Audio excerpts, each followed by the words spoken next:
बिस्मिल्लाहिर्रहमानिर्रहीम। अस्सलाम वालेकुम नाज़रीन, मैं हूं एमएसजे और साथ मौजूद है निशात भारद्वाज साहब। सर कैसे हैं आप, ठीक हैं? महादेव की कृपा है भाई। सर शुरू मैं आपसे करूंगा असली शेर की तरफ। पहला सवाल, काफी देर होगी हमने बात नहीं की, इमरान खान साहब पे थोड़ी सी बात कर लेते हैं। कैसे देखते हैं, अप्रैल का महीना है, सूरज ग्रहण भी आ रहा है, कहीं भुट्टो वाला निजाम तो नहीं होने जा रहा कि भुट्टो की तरह फांसी हो जाए और फिर जेल से बाहर ही ना आ सके? फांसी तो नहीं होगी, लेकिन उसको उसकी सेहत ठीक नहीं है, उसको जहर दिया जा रहा है। मुझे पूरा यकीन है इस बात पे।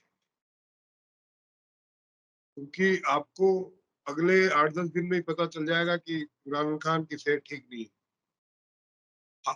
वैसे उसके जायचे के हिसाब से देखें तो ये सूरज ग्रहण के बाद में जो है उसका टाइम बेहतर होता जाएगा पहले से। इमरान खान को ये अंदर नहीं रख सकते, सितंबर के बाद में मरे ही नहीं रख सकते, लेकिन अप्रैल से सितंबर तक जो है उसका उसका समय अच्छा होता जाएगा। लेकिन पूरी दुनिया में हालात खराब होंगे, पाकिस्तान में भी।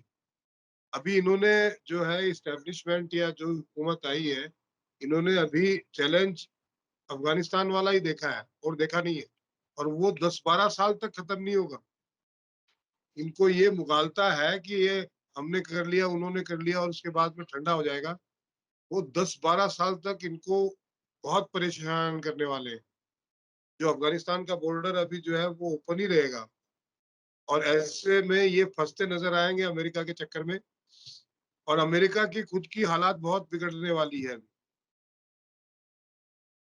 ये अगले 3 महीने अमेरिका, कनाडा, यूरोप के लिए बहुत ही बुरे हैं, हर लिहाज से। स्पेशली अमेरिका कनाडा में आपको बात करूं तो साउथ चाइना सी, ऑस्ट्रेलिया, इसमें हांगकांग भी आ जाता है, सिंगापुर, इंडोनेशिया। यहाँ पे तो जलजले की स्थिति बड़े वाले की बनी हुई है, मतलब बड़ा तूफान की, और तबाही की स्थिति बनी हुई है। और इमरान खान जो है, आई डोंट थिंक, जो मुझे दिख रहा है उसमें मुझे उनकी सेहत ठीक लग नहीं रही है भाई। सर आपको इमरान खान की सेहत ठीक नहीं लग रही, आपको लगता है कि उनकी सेहत के साथ कोई मसला है, तो आपको लगता है कि वो जगह तब्दील हो पाएगी उनकी, जेल से बाहर कहीं आगे उन्हें किसी शिफ्ट कर दिया जाए, जमान पार्क या बनी गाला? ये तो डरपोक लोग हैं। ये जेल से बाहर, उसको उनको जेल में ही रहते हुए डर लगता है तो बाहर कहाँ निकालेंगे? उन पे कोई केस ही नहीं है, जबरदस्ती डाला हुआ है। जो भी घपला किया है उनकी बेगम बुशरा ने किया है। उन्होंने तो तोशा कहा ना कि गिफ्ट बेची, नहीं बेची तो बेगम ने है, खान साहब के नाम से बेची है, क्योंकि वो तो कुछ ओहदे पे थी नहीं। तो इनके ऊपर कोई केस ही नहीं, जबरदस्ती इसलिए रखा हुआ है कि बाहर आएगा तो ये पूरी पब्लिक को इकट्ठा करेगा, ना भी करे तो पब्लिक अभी बवाल करने वाली है। अगले 3 महीने तो शांति से बैठने वाली है नहीं। 10 अप्रैल के बाद में आप देख लीजिएगा, चांद रात लगभग तभी है, ईद। उसके बाद में देखिएगा क्या होता है हश्र, और ईद के ऊपर ही देखिएगा।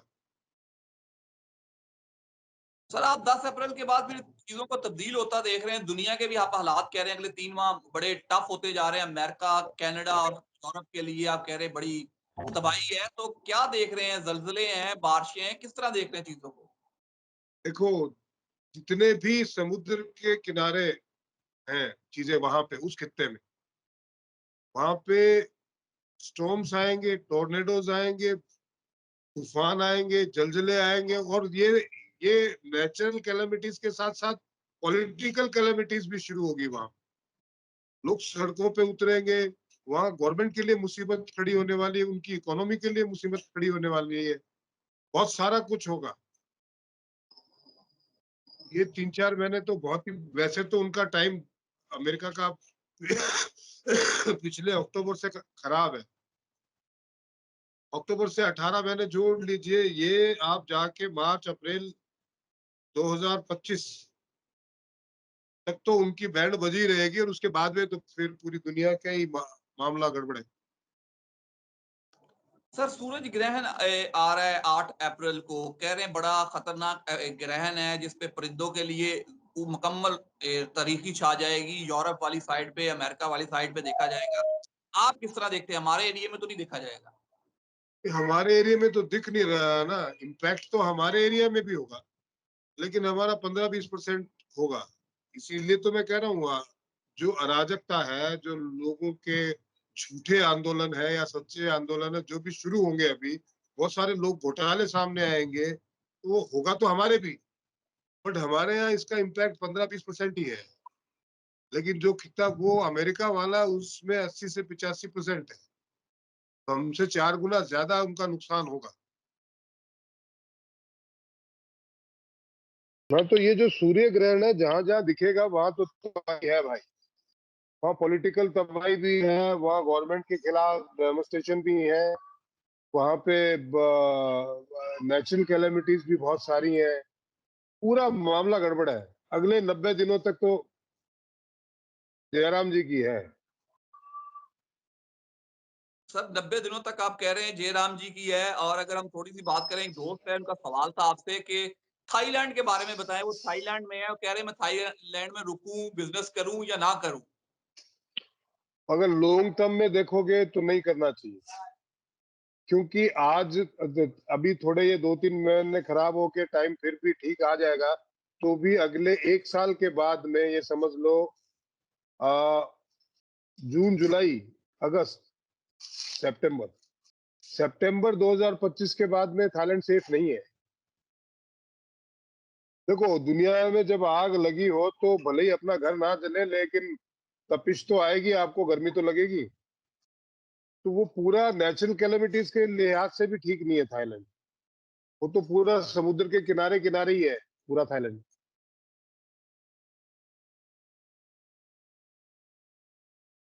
तो सर आप एक बड़ी जंग की पेशेनगोई भी आपने की थी पिछली दफा, अरब का खात्मा कह रहे थे। अब इसराइल वाले सुना है किसी गाय की कुर्बानी देना चाह रहे हैं। रेड कलर की गाय उन्हें मिल गई हैं, 3 बछड़ियां, उसकी कुर्बानी देने वाले हैं। उसके बाद कैसे देखते हैं फिर कोई बड़ी जंग की इब्तिदा होने जा रही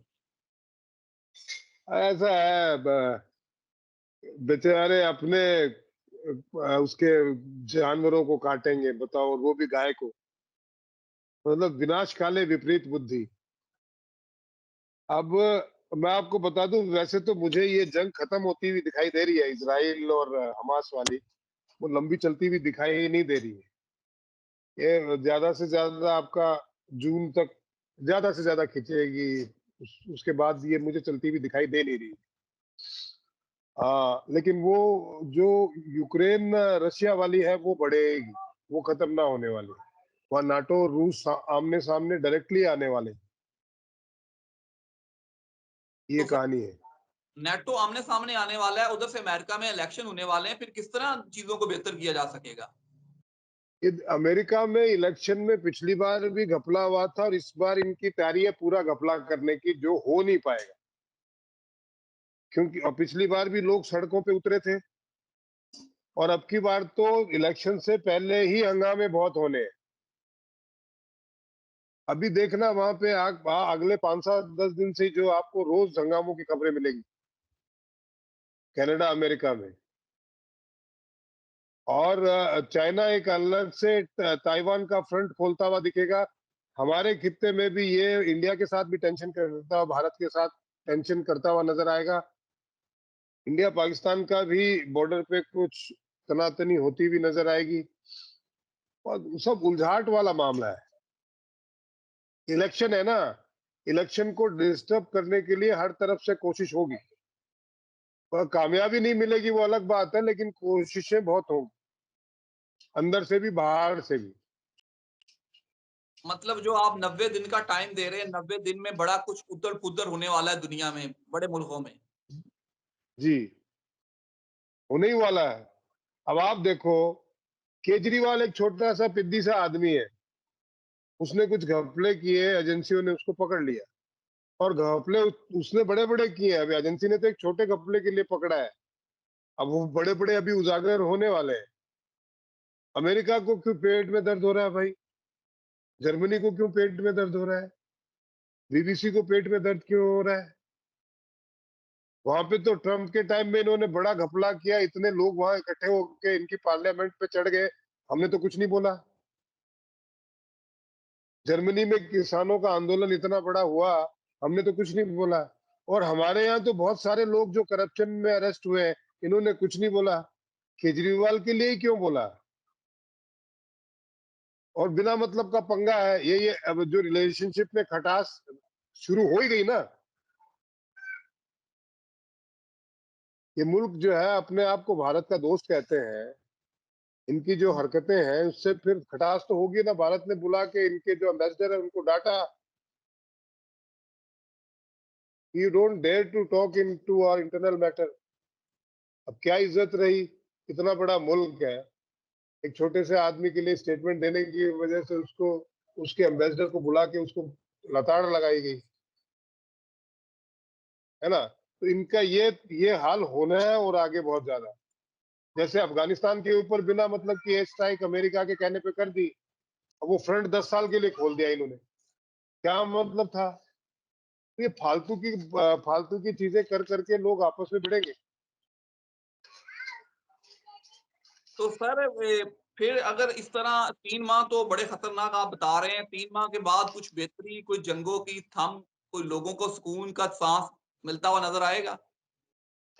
जो जो करप्टेड लोग हैं वो 3 माह के बाद में पूरी दुनिया में अंदर जाना शुरू होंगे, बड़े बड़े घोटाले निकल के आए। अब ऐसे में घोटाला करता कौन है? जो गवर्नमेंट में होता है। जिसके पास कोई पद ही नहीं है वो क्या घोटाला करेगा? इस दुनिया में आदमी ईमानदार तभी तक ईमानदारी के साथ खड़ा रहता है जब तक उसको बेईमानी करने का मौका ना मिले। राजनीति में जब उसको वो कुर्सी मिल जाती है तो वो बाकी लोगों से ज्यादा बेईमानी करता है जो ईमानदारी का ढिंडोरा पीटता है। तो ऐसे में बड़े बड़े घोटाले निकलेंगे, लोग अपने आप को बचाने के लिए कुछ ना कुछ तो सरकार करेगी, तो कॉन्फ्लिक्ट पैदा होंगे। और समय अब अच्छा नहीं है आगे जाके बेटा, अब ये आगे जाके बिगड़ता ही जाएगा। अगले 10 साल जो है, अब 2025 से लेके 33 तक 8 साल वो पूरी दुनिया में तबाही के ही है। हालांकि साइंटिफिकली आप प्रोग्रेस कर रहेंगे लोग, कुछ बीमारियों का इलाज होगा, लेकिन और नई बीमारियां पैदा हो जाएंगी। स्पेशली जो नॉन वेज ईटर है उनके लिए बहुत खतरनाक बीमारी आने वाली है इस साल के एंड में, नहीं तो 2025 में आएगी आएगी। लोग नॉनवेज खाने वाले नॉनवेज की वजह से मरेंगे, फिर भी छोड़ेंगे ना। आज गाय को काट रहे हैं बताओ, कल खाना ही छोड़ देंगे। जो सारे मुल्क नॉनवेज पे ही जिंदा है हमारे लोग, स्पेशली पाकिस्तान और यूरोप तो पूरा सुअर खाता है, गाय खाता है। मतलब डरेंगे नहीं जानवर को हाथ लगाने में, पहले छोड़ दें तो मरेंगे नहीं। ऐसे ही है सर, सही कह रहे हैं आप, बिल्कुल ठीक कह रहे हैं, क्योंकि ये तो आप कह रहे हैं नई-नई बीमारियाँ आएँगी दुनिया को। तो कैसे लग फिर देखते हैं बाकी चीज़ों को, अगर हम आपसे अगली वीडियो ज़रूर करेंगे जब चाँद ग्रहण होगा, तो एंड पे सर कोई मैसेज कोई आवाम के लिए, दोस्तों के लिए तो ज़रूर शेयर कीजिएगा। चांद ग्रहण तो गया, सूर्य ग्रहण आएगा अभी। जी सर, सूर्य ग्रहण सूरज है ग्रहण। 8 को। देखो मैं पाकिस्तान की आवाम को ये कहना चाहता हूं भाई, अफवाहों में ना पड़े। तरह तरह की अफवाहें होंगी, तरह तरह से आपको परगलाने की कोशिश की जाएगी। आपके पास कुछ कटोरा कटोरा भी छोड़ने वाले नहीं है ये, तो इनके झांसे में मत आइएगा भैया। अपने मुल्क की सोचिएगा। मुल्क रहेगा तो आप रहेंगे, आप रहोगे तो मजहब रहेगा। उल्टा मत सोचिए, मजहब रहोगे तो आप रहोगे, नहीं तो फिर मुल्क रहेगा। ये उल्टी सोच आपके दिमाग में डालते हैं कि मजहब खतरे में। मजहब खतरे में, आप मजहब को बचा लेंगे? आप मजहब से बड़े हैं। मजहब से आपकी पहचान है, आपसे मजहब की पहचान नहीं है। मुल्क को बचाइए। मेरी ये जो बातें मैं आज आपको कह रहा हूं, आप 10 साल बाद, 5 साल बाद आप याद किया करेंगे कि बाबा ने कही थी कि मुल्क को बचाइए। आज जाग जाओगे, फायदे में रहोगे। अब वो फिर आदमी जो मरने के बाद दवाइयां खाता है तो क्या मतलब है, उसका कोई असर नहीं। बिल्कुल सर। बस sir, thank you so much. मुझे और निशात भारद्वाज साहब को दीजिए इजाज़त। अल्लाह हाफ़िज़। महादेव।